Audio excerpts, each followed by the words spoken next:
what is the future of decentralized finance? Do you think that there is a way that we can kind of build it out to empower people to own their own assets without without centralized institutions?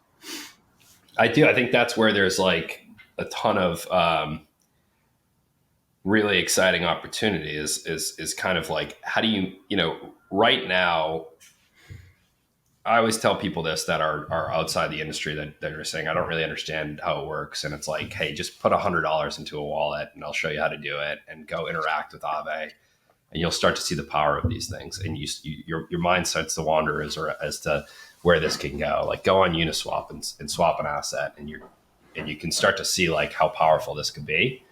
I think like what needs to happen is you need to build tools to make it easy for, your grandmother to, instead of opening up a CD at her bank, to be able to access these things in a decentralized way.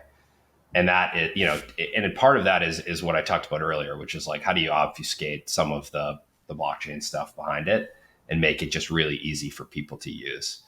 But I think fundamentally, if you look at, every financial product and service that exists in the centralized traditional finance space, there are projects that are going after each single one in a decentralized way.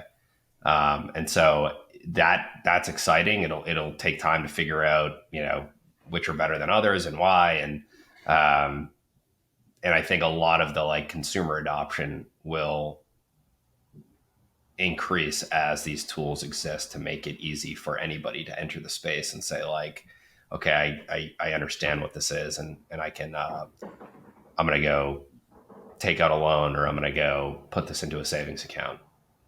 Yeah, I don't know if I'm oversimplifying it, but it seems like a lot of this is just going to rely on the viability of stablecoins in the long term, because there's got to be a way to get the money on chain, regardless of which of the characteristics of finance you are decentralizing with DeFi. Yeah. And look, like the trains left the station on the stablecoin front, like it's proven as like probably the biggest, like the most impactful killer application that exists on public blockchains. But we don't think that like what exists today. We think like Circle is a fantastic company. We think some of the other projects in the space are doing some interesting things. There's a lot of startup activity there as well, though. Yeah, And hopefully, like you start to see a little bit more regulatory clarity in the next year around stablecoins, and I think that will kind of usher in another wave.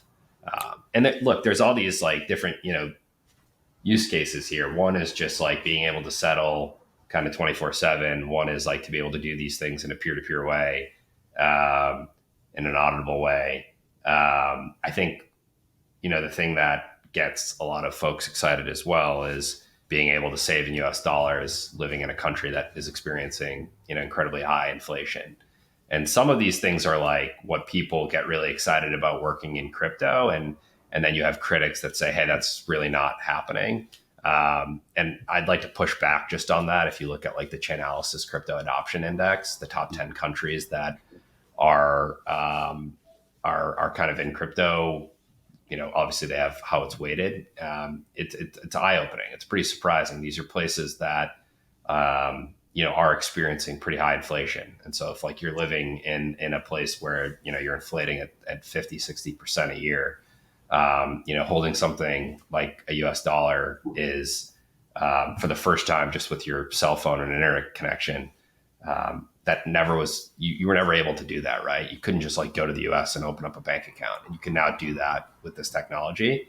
And I think like, if you're an American, that's a really great thing. That's a very pro-American story. Like the proliferation of US dollars globally is a good thing for America.